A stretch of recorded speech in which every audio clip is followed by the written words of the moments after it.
Hey guys, welcome back to my YouTube channel APK Motor Vlog. First vlog வந்து length வந்ததுனால இது second vlog-ஆ போடுறோம். So இந்த vlog-ல இன்றைக்கி எதை பற்றி பார்க்க போகிறோம்னு பார்த்தீங்கன்னா நம்மளோட பஜாஜ் சூப்பர் FE 12 வோல்ட் இந்த வண்டி தான் கைஸ் நம்ம இன்றைக்கி வந்து ஊருக்கு எடுத்துகிட்டு போக போகிறோம். தருமபுரியில் எங்கள் புது வீட்டில் வந்து கொண்டு வந்து வச்சிருந்தோம். இதுக்கப்புறமேலே நேற்று வீடியோலாம் பார்த்துருப்பீங்க. இதுக்கு டயர் சேஞ்ச் பண்ணது, ஆயில் சேஞ்ச் பண்ணது எல்லாமே. அந்த வீடியோ இன்னும் பார்க்கலன்னா மேலே ஐகார்டில் கொடுக்குற மறக்காம போய் செக் அவுட் பண்ணி பாருங்க. ஸோ இன்றைக்கி நானும் எங்கள் டாடி வந்து நம்ம லெஜெண்டரியான இந்த 2 ஸ்ட்ரோக் வண்டியை வந்து நம்ம இன்றைக்கி ஊருக்கு எடுத்துகிட்டு போக போகிறோம். ரெடியாப்பா?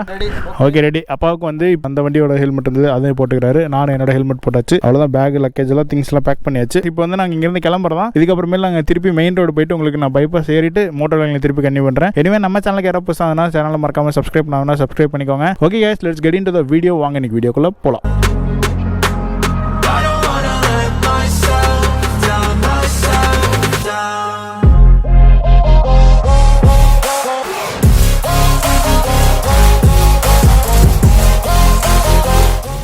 சாவி போட்டாச்சு. வண்டி சும்மா அப்படியே ஜம்முன்னு குதிரை மாதிரி இருக்குது. ஏம்மா என்னடா என்ன வெயிட்டு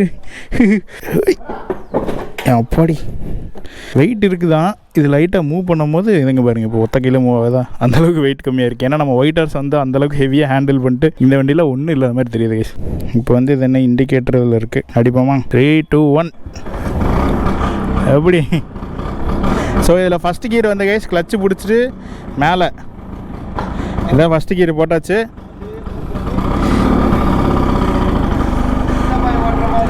காற்றெல்லாம் இருக்க செக் பண்ணுங்க.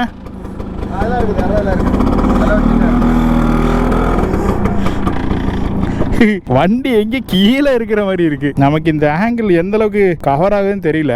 இப்படி பார்க்கும்போது உங்களுக்கு வண்டியே இங்கே இருக்காத மாதிரி தெரியும். ஏன்னா நம்ம ஒயிட் ஹார்ஸ்க்கு வந்து அப்ரைட்டாக இருக்கனால இப்படி இந்த ஆங்கிள் வச்சிருப்போம். பட் இந்த வண்டி வந்து கீழே ரொம்ப டவுனில் இருக்கனால கீழே தான் கைஸ் இருக்கு. வியூவே அப்சைட் டவுனாக இருக்கு. ஓகேங்களா? இது ஃபர்ஸ்ட் vlog தான். இது எப்படி வரும்னு தெரியல. பார்த்துட்டு நம்ம அடுத்தடுத்த vlogல வந்து ரெடி பண்ணிக்கலாம்.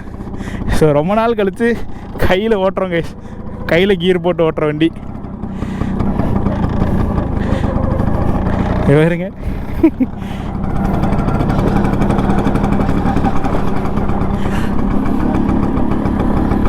பிரேக் வந்து காலில் எங்கடா நிற்க மாட்டேங்குது.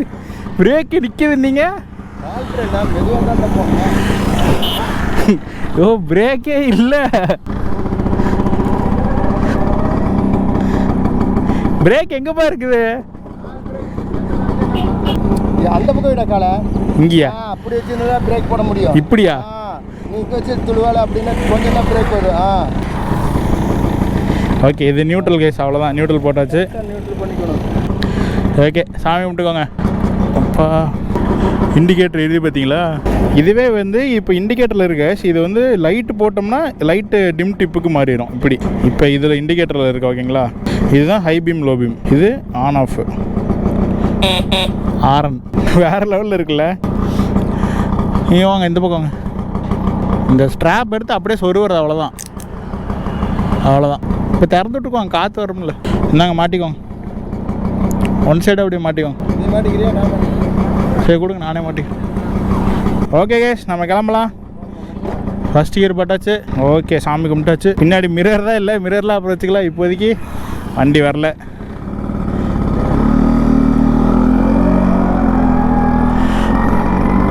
செகண்ட் பாருங்க, அப்படி அழுத்தி கீழே போடணுங்க. செகண்டு, அடுத்து தேர்டு. சும்மா லோவில் போட்டிருக்காங்க. கடக்கு முடக்குனது 4:45. இதுதான் நம்ம ஊர் தருமபுரி.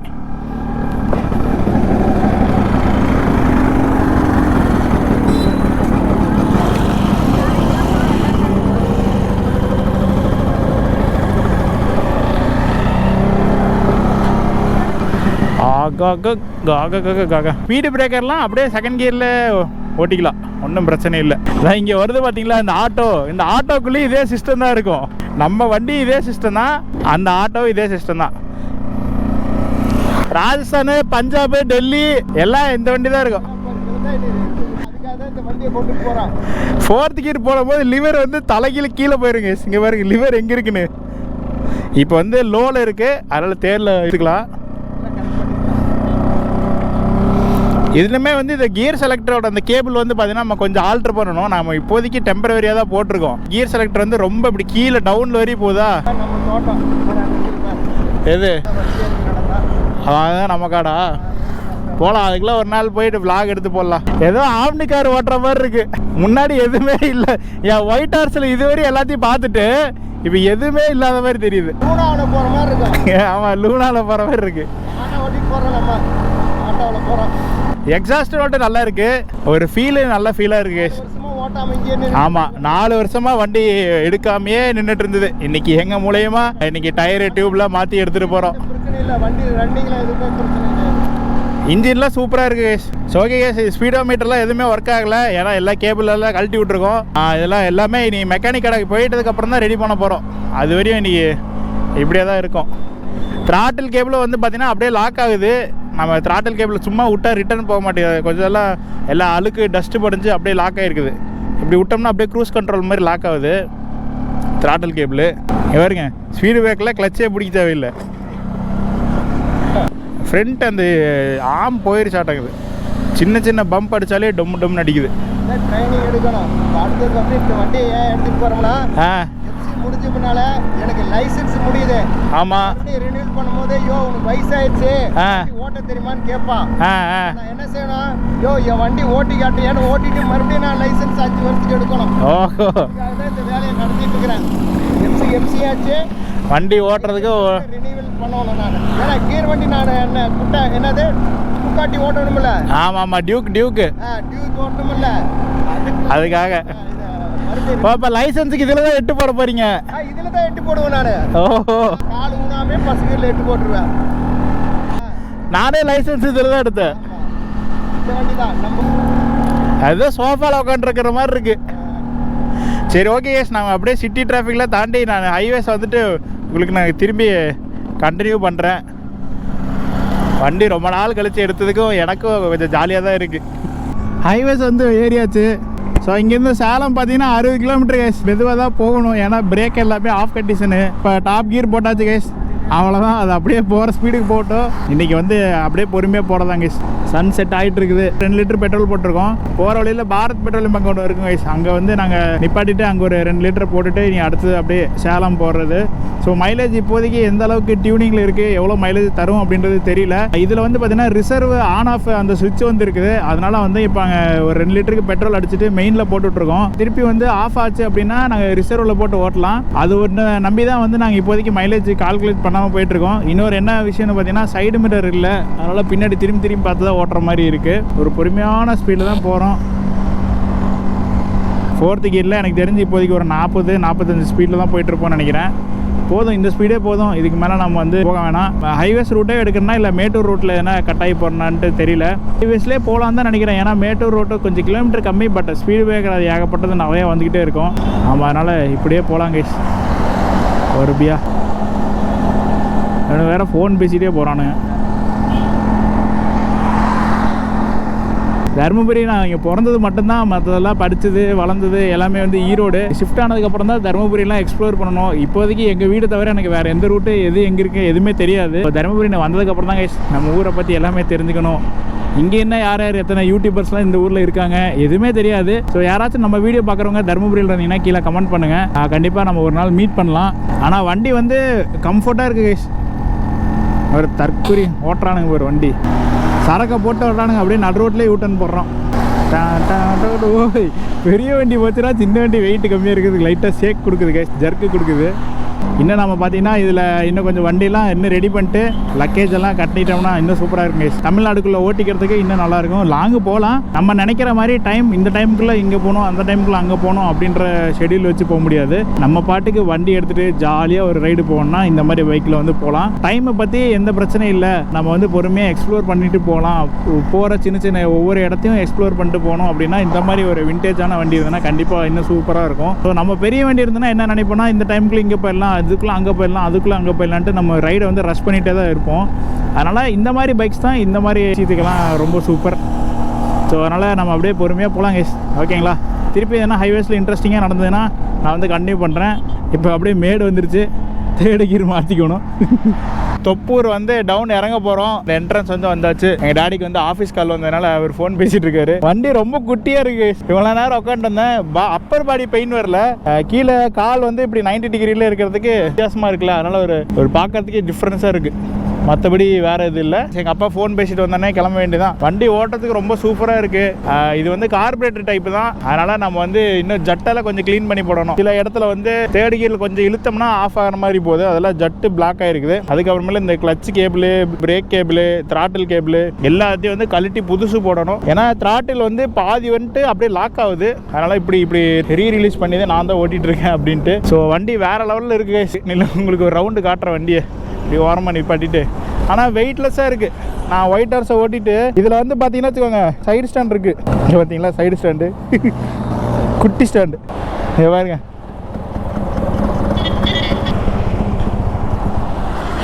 இப்படி போட்டால் ஓவர்ஃப்ளோ ஆகுது போல். வண்டி ஐடியில் இருக்கணும், ஆஃப் ஆகக்கூடாது. ஏன்னா கார்பரேட்டர் டைப்பில் வந்து பக்காவாக இல்லைன்னா வச்சுக்கோங்க, ஓவர்ஃப்ளோ ஆகி கார்பரேட்டர் அடைச்சிக்கும், ஆஃப் ஆயிரும், ஸ்டார்ட் ஆகாது. வண்டி ஜம்மன் இருக்கு.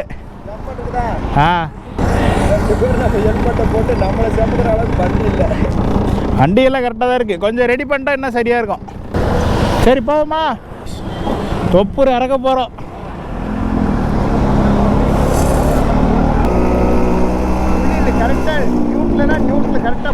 ஆமாம், அந்த இதில் அந்த செலக்டர் கரெக்டாக சீட் ஆகலை. ஆமாம், பிரேக் ஷூ எல்லாம் டைட்டு. அந்த மைக்கில் திடீர்னு அனௌன்ஸ் பண்ணார் பார்த்தீங்களா, எனக்கு காதே அடைச்சிக்குது. தமிழ்நாட்டிலே ரொம்ப டேஞ்சரஸான ஒரு ரோடு அப்படின்னா தொப்பூர் தாங்க. ரோடு எல்லாம் நல்லா தான் போட்டிருக்காங்க. வண்டி ஓட்டுற ஆளுங்க தாங்க சரியில்லை. தூக்கத்துலேயும் ரொம்ப லாங்கிலேருந்து ஓட்டிகிட்டு வர்றவங்களாம் அந்த வேக்கம் கரெக்டாக பார்க்காதனாலேயும் தான் இங்கே ஆக்சிடெண்ட் வந்து அதிகமாக நடக்குது. ரெகுலராக பாருங்கள், இந்த இடத்துல இவ்வளோ பிரேக் ஸ்டாப் பண்ணி தான் எல்லாமே அனுப்புகிறாங்க. ஆனாலும் இங்கே வந்து இவ்வளோ பஞ்சாயத்து பிரச்சனைலாம் இருக்குது. அது டைமு கேஷ். அந்த டைமுன்னு வந்துருச்சுன்னா ஒன்றும் பண்ண முடியாது. அந்த பெரிய லாரி வருதுல்ல, அதுக்காக எந்த வண்டி விட மாட்டான், ஸ்டாப் பண்ணிடுவான். அது ஓரளவுக்கு டர்ன்லாம் திரும்பி கீழே போனதுக்கப்புறம் தான் ஓப்பன் பண்ணுவான். இப்போ அந்த விண்டு மில் பிளேடெல்லாம் வருது இல்லைப்பா, அந்த மாதிரி வண்டியில் 2-3 ஒட்டுக்காக வந்துச்சுனாவே மேலே ஸ்டாப் பண்ணிடுறாங்க. ஏன்னா அந்த வண்டி போக போக சைடில் எல்லாம் ஏறி வருவாங்க. அதுக்கு யாருமே வழி விட மாட்டாங்க. அதனால் அப்படி பண்ணிடுறாங்க.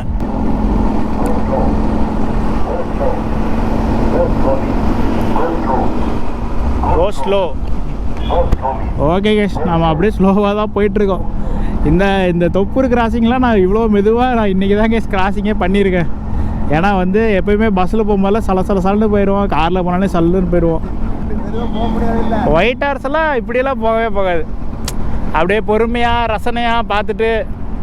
ஏன்னா ஒயிட் ஹார்ஸில் போகும்போது அடுத்த லொக்கேஷன் போகணும், அடுத்தது இங்கே போகணும், அங்கே போகணும் அப்படின்ற தாட்லேயே போயிடுவோம். இதை பாருங்க கேஸ், தொப்பூர் ஹில்ஸ் இன்றைக்கி தான் நம்ம இவ்வளோ பொறுமையாக பார்த்துருக்கோம். அப்படியே மிதக்குது. என்னப்பா வண்டி மிதக்குது, அப்படியே ஏதோ பலூன் மேலே போகிற மாதிரி மிதக்குது. டயர் சின்ன டயராக இருக்குல்ல, 145. ஆமாம், 500 சிசியில் ஓட்டிச்சு. அது பாதி சிசி இதுதான். அப்படியே அந்த கிளைமேட் சேஞ்ச் ஆகிறதெல்லாம் வெறியாக இருக்குது. இங்கே நிழலே, அந்த பக்கம் வெயில் பாருங்கள், வேறு லெவலில் இருக்கு. இப்போ நம்ம இதுக்கு மைலேஜ் மேக்ஸிமம் எவ்வளோ டியூன் பண்ணியிருக்கலாம்? 40 தான். 30 வந்து பிக்கப்பு. 40 அப்படியே மெதுவாக போய்க்கலாம். 30 கிடைக்கும். நல்லா ஓட்டினா 40 கிடைக்கும். மெதுவாக அப்படியே போயிட்டு தான் 40 கிடைக்கும். ஓகே. சிங்கிளாக போனீங்கன்னா வண்டி ரெஸ்ட் எடுக்கணும்னா எத்தனை கிலோமீட்டருக்கு ஒருக்கா நிப்பாட்டுவீங்க? ஒரு 50 கிலோமீட்டர் போகலாம். ஒரு 50-100 போகலாமா? 100 கிலோமீட்ரு ஒரு அரை மணி நேரம் நிப்பாட்டி அப்படியே டீ சாப்பிட்டோம்னா கரெக்டாக இருக்கும். அவ்வளோதாங்க, நம்ம தொப்பூர் ஹில்ஸ் வந்து இறங்கியாச்சு. பாருங்கள், அந்த ஹில்ஸ் பாருங்கள் எவ்வளோ சூப்பராக தெரியுதுன்ட்டு. இப்போ வந்து மேட்டூர் ரோட்டு தான் எடுத்து போக போகிறோம். நம்ம வண்டி பொறுமையாக போகிறனால சரி அப்படியே மேட்டூர் ரோடு போய்க்கலாம். மேட்டூர் ரோடு வந்து போட்டாங்க, சூப்பராக தான் இருக்குது ரோடு. அதனால் அதில் கட்டாயிக்கலாம் கைஸ்.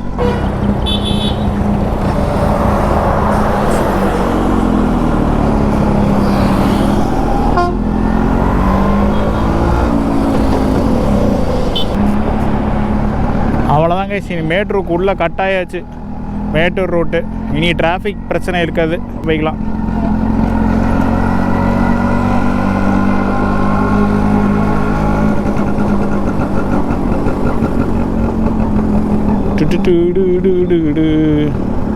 இப்போ கிட்டத்தட்ட எங்கள் வீட்டில் இருந்து 37 கிலோமீட்டருக்கு 45 நிமிஷம் வந்திருக்கோம் கைஸ். 1 ஹவர் ஆச்சு. 37 கிலோமீட்டர் வந்திருக்கோம். சன்செட்டு வந்து பாருங்கள், அழகாக நடந்துகிட்ருக்கு. சன்செட்டு அப்படியே இறங்குது கைஸ். கோல்டன் ஹவர்ஸ் வந்து ஸ்டார்ட் ஆயிடுச்சு. இதுலேருந்து இன்னொரு 1/2 ஹவருக்கு கோல்டன் ஹவர் இருக்கும். அப்படியே ஃபுல்லாக ஸ்கை எல்லாமே கலர் மாறும். ஸோ ஸ்பீடோமீட்டருக்கு ஓட மாட்டேங்குதுன்னு எங்கள் அப்பா கீழே போய் கேபிள் பார்த்துருக்குறாரு. இப்போ பார்த்தா ஸ்பீடோமீட்டர் ஒயர் தனியாக கழட்டி வச்சுருக்கோம். இன்னும் மேட்டூர் போயிட்டு நம்ம இப்படி போய் போனோம்னா எனக்கு தெரிஞ்சு ஒரு 7-8 கிலோ வீட்டுக்கு போயிடலாம் கைஸ். பெட்ரோல் இல்லைன்னா இந்த வண்டியை பொறுத்தவரை இந்த பக்கம் சாய்க்கணும் கைஸ். 7 எப்படி ஓகேவா? ஓகே. காஷ்மீர் டு கன்னியாகுமரி போகிறதா? காஷ்மீர் டு கன்னியாகுமரியா? போவோம். சாப்பாடு மூட்டை கட்டிக்கிறதா? சாப்பாடு அடுப்பெல்லாம் எடுத்து போட்டுக்க வேண்டியதான். ஃபைனலாக வந்து பார்த்தீங்கன்னா நாம் வந்து லக்ஷ்மி நகர் வந்தாச்சு. பவானி மேட்டூர் வழியாக இந்த ரூட்டை பிடிச்சி அப்படியே சுற்றி உள்ளே வந்தாச்சு. இடையில எங்கேயுமே விளாக் பண்ணல. மேக்ஸிமம் எல்லாம் ஃபுல்லாக இருட்டு தான் கைஸ். அதனால் எங்கேயுமே விளாக் எடுக்கல நான். சரி ஓகே, மெயின் ஜங்ஷன் வந்தோடனே அட்டனன்ஸாக போட்டுருவோம் அப்படின்ட்டு தான் கரெக்டாக ஆன் பண்ணேன். பெங்களூர், சேலம், கோயம்புத்தூர் ஹைவே வந்து திருப்பி டச் ஆகியாச்சு. ஒரு நல்ல ஹோட்டல் ஒன்று இருந்தது கைஸ். நல்லா சாப்பிட்டுட்டு இனி அவ்வளோதான். இன்னும் கொஞ்சம் தூரம் போயிட்டு ஈரோடு வந்து பார்த்திங்கன்னா ஒரு 11 கிலோமீட்டர் தான். ஈரோடு போயிட்டு ஒரு காஃபி குடிச்சிட்டு அங்கேருந்து வீட்டுக்கு ஒரு 20 கிலோமீட்டர் கைஸ். பொறுமையாக வந்து வீட்டுக்கு போயிடலாம் அப்படியே. நெக்ஸ்ட் டே காலையில் மார்னிங் நேற்று நைட்டு வந்து வண்டி கிட்டத்தட்ட 12 மணிக்கு வந்து ஓட்டிகிட்டு வந்து வீட்டுக்கு கொண்டு வந்து சேர்த்தியாச்சு கேஸ். வேறு லெவலில் எந்த பிரச்சனையுமே இல்லை. ஸோ லைட்டு தான் வந்து ரொம்ப வந்து நமக்கு டல்லாக இருந்தது. அதனால தான் நைட் டைம் ஓட்டிகிட்டு வர்றதுக்கு ரோடு பாட்டோவில் ஒன்றுமே தெரியல. அதனால் பொறுமையாக ஓட்டிகிட்டு வந்துட்டோம். இப்போ காலையில் வந்துட்டு அந்த கேன் இருக்குது பார்த்தீங்களா, ஹெட்டரு. ஸோ அந்த ஹெட்டரில் வந்து ஃபுல்லாக மண் தான். சரி ஓகே, காலையில் வந்து அப்படியே க்ளீன் பண்ணிடலாம். சீமனை லைட்டாக தொட்டு எல்லாம் க்ளீன் பண்ணிகிட்ருக்கோம். மெக்கானிக்கு வந்து கை வைக்கிறதுக்கே வந்து என்னடா இவ்வளோ கேவலமாக இருக்குது அப்படின்னு சொல்லிடக்கூடாதுல்ல. அதனால் நம்மளால் முடிஞ்சு சின்ன டச்சப்லாம் பண்ணி மண்ணெல்லாம் கிளியர் பண்ணி கொடுத்தா தான் வண்டி பக்காவாக இருக்கும். ஸோ இதுக்கப்புறமேலே போயிட்டு இந்த கார்பரேட்டரை வந்து ஃபுல்லாக க்ளீன் பண்ணி போடணும். ஏன்னா வந்து கிட்டத்தட்ட ஒரு 2-3 வருஷமாக வண்டி எடுக்கலை. அதனால் கண்டிப்பாக ஜட்டெல்லாம் வந்து சின்ன சின்ன டஸ்ட்டு பார்ட்டிகல்ஸ் போய் பிளாக் ஆகும். அதனால் ஃபுல்லாக கார்பரேட்டர்லாம் கழட்டிட்டு அது வந்து ஃபுல்லாக வாஷ் பண்ணி பெட்ரோல் வாஷ் பண்ணி போட்டால் தான் கரெக்டாக டியூனிங்லாம் போட்டு மைலேஜ் எல்லாம் செட் பண்ணுற மாதிரி இன்றைக்கி இல்லை நான் நாளைக்குள்ளே ரெடி பண்ணணும் கைஸ். ஸோ லைட்டாக பெயிண்ட் வந்து டச்சப் பண்ணி போட்டாவே வந்து சூப்பராக இருக்கும் கலரு. இந்த இடத்துல ஹார்லி டேவிட்சனில் வர மாதிரி கொஞ்சம் ஸ்டிக்கரிங்லாம் பண்ணால் இன்னும் சூப்பராக இருக்கும் நல்லா பார்க்குறதுக்கு. நம்ம எந்த பாடி டேமேஜ் டென்ட்டு கிண்டெல்லாம் எதுவும் இல்லை. இந்த சீட் ஸ்ப்ரிங்கும் வந்து கழட்டி அதுவும் எல்லாம் நல்லா ஊற வச்சு ஆயிலில் போட்டால் தான் இன்னும் நல்லா ஸ்பாஞ்ச் எஃபெக்ட் கிடைக்கும். லாக் செட்டு வந்து இருக்குது, அதுக்கும் இதுக்கும் லாக் வந்து இருக்குது. ஸோ இந்த பெட்ரோல் லாக் வந்து ஒன்று தான் இல்லை. அதனால் லாக் செட்டு மொத்தமாக ஒரு செட்டு அப்படியே மாற்றிடலான்ட்டு ஒரு பிளான் இருக்குது. அதுக்கப்புறமேலு கிளச் கேபிள், கியர் கேபிள், அப்புறம் ஃப்ரண்ட்டு பிரேக்கு அந்த கேபிள், ஸ்பீடோமீட்டர் கேபிள், இந்த 4 கேபிளுமே வந்து புதுசு போடணும். மேக்ஸிமம் இதுக்கெல்லாம் இந்த மாதிரி விண்டேஜ் பைக்லாம் எந்த மாதிரி டைப்பாக இருக்குன்னா கேபிள் வந்து காமனாக இருக்கும், இன்னர் மட்டும் மாற்றிக்குவாங்க. ஸோ அந்த கேபிள் ரூட்டு வந்து பார்த்திங்கன்னா ஒரு ஸ்லீவ் போட்டுருவாங்க. ஸோ பாருங்க எவ்வளோ மண் அப்படின்ட்டு இதாடியே வண்டி ஓட்டிட்டு வந்துட்டோம்ல நம்ம. ஆமாம், மண்ணே இல்லை இந்த ஆயிலில் பிடிச்சிருந்த ஆயிலில் பிடிச்ச டஸ்ட்டு தான் ஃபுல்லாக சைலன்சர் கடையில் அப்படியே மேக்னெட் மாதிரி எல்லாம் ஒட்டி கிடந்தது. எல்லா இடத்துலையும் 200 கிலோமீட்டர் பக்கம் ஓட்டிகிட்டு வந்தோம். அப்பயும் இந்த மண்ணெல்லாம் உழுகலை. எங்கள் வீடு வந்து சேர்ந்துருக்குது. நம்ம சொத்து எங்கேயும் விழுறோம். இந்த கேஸ் வந்து ஓப்பன் பண்ணி இதில் ஃபுல்லாக க்ரீஸ் அப்ளை பண்ணோம். இதுதான் வந்து கியர் செலக்டர். கியர் செலக்டர் அங்கே மேலே செலக்ட் பண்ணோம்னா இங்கே வந்து அப்படியே ஷிஃப்ட் ஆகிட்டே இருக்கும் கியர் எல்லாம் இப்போ ஸ்மூத் ஆயிடுச்சு. இந்த கேபிள் வந்து பார்த்திங்கன்னா இது எல்லாமே பழைய கேபிள்னால கொஞ்சம் இது சாஃப்டாக இல்லாமல் ஹார்டாக இருக்குது. அந்த கேபிள்லாம் மாற்றிட்டு இதை மாற்றிட்டோம்னா சரி. கேபிள் வந்து புதுசு போட்டிங்கன்னா அது இன்னும் பல வருஷத்துக்கு உழைக்கும் கைஸ். ஏன்னா அதுக்குள்ளே இருக்கிற அந்த மெட்டல் ஸ்ப்ரிங்கு எல்லாமே வந்து 1 டைம் யூஸ் தான். ஏன்னா நீங்கள் மற்ற வண்டிக்கெலாம் கிளச் கேபிள்லாம் அந்த செட்டு அப்படியே மாற்றுவாங்க. இதுக்கு வந்து அந்த இன்னர் மட்டும் மாற்றுவாங்க, அவ்வளோதான். இப்போ இந்த கியர் செலக்டர் கேபிள் போயிடுச்சுன்னா இப்போ இன்னர் வர்றதில்ல, அப்படியே செட்டு போட்டுக்கிறது. ஆமாம், அந்தளவுக்கு மெயின்டெனன்ஸ் ஃப்ரீயாக இருந்தது கைஸ். இந்த வண்டியெல்லாம் அந்த காலத்தில் பஜாஜ் வண்டினாவே மைலேஜ் சூப்பராக இருக்கும், மெயின்டெனன்ஸ் நல்லாயிருக்கும். 28,000 30,000. ஆமாம், வண்டியே வந்து அவ்வளோதான் கைஸ் ரேட்டு. இந்த டைம் ஃபுல்லாக ரெடி பண்ணுறோம். டயர் வந்து 3 டயரும் பூசி போட்டாச்சு. இதுக்கு மெயின் வந்து ஒரு டூல் பாக்ஸ் ஒன்று வாங்கணும். டூல் கிட்டு, அந்த பாக்ஸ் பேனர்லாம் போட்ட மாதிரி ஒரு நல்ல ஒரு டூல் பாக்ஸு, 11 இன்ச் பாக்ஸு அதெல்லாம் ஒன்று வாங்கி நீட்டாக வண்டியில் எல்லாம் வச்சிட்டோம்னா தாராளமாக எங்கே வேணாலும் எடுத்துகிட்டு போகலாம். அசால்ட்டாக வண்டி ஓடும், எந்த கம்ப்ளைண்ட்டுமே இல்லை. வண்டி இப்போதைக்கு வந்து ரன்னிங் கண்டிஷன், எந்த கோளாறுமே இல்லை. ஒரு கிளிக், ஒரே ஒரு அடி தான், ஒரு இது அடிச்சிங்கன்னா ஸ்டார்ட் ஆகிடும், முடிஞ்சிச்சு. தட்டி ரெடி பண்ணிவிட்டு தண்ணி ஊற்றி ஒரு கழுவிட்டு வண்டி ஒரு ரவுண்டு ஓட்டிகிட்டு வந்து அப்படியே நிப்பாட்ட வேண்டியதான். தென் இதுக்கப்புறமேலு மெக்கானிக்கிட்ட பேசிக்கிட்டு இன்றைக்கி இல்லை நாளைக்குள்ளே போயிட்டு பட்டி டிங்கிறீங்களா பார்க்குறதுக்கு என்ன ஏது ரேட்டெல்லாம் பேசிவிட்டு அடுத்து விட வேண்டியதான். இன்னும் கிட்டத்தட்ட ஒரு 1 மந்த் 2 மந்த்துக்குள்ளே வந்து வண்டி வந்து ஃபுல் அண்ட் நம்ம ரெடி பண்ணிடலாம். ஒரு ரிவீலிங் வீடியோ மாதிரி ஒன்று போடலாங்க.